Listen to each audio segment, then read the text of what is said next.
In this video, you will learn what are various ways to troubleshoot your Netgear Range Extender device in case if you are unable to connect to your Firestick or face an error, or maybe a weak signals. The first thing that you can do is try rebooting your Netgear Range Extender and your router.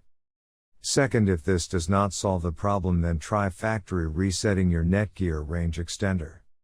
Or set up your Netgear Range Extender again.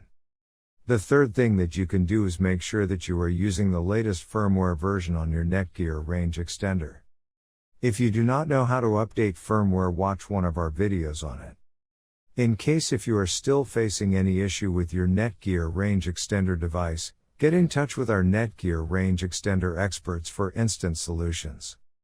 Thanks for watching our video, and do not forget to like, share and comment on the video, so that you never miss any video from our channel. Before heading ahead into the video, in case you are facing any issue with your Netgear Range Extender device, get in touch with our Netgear experts.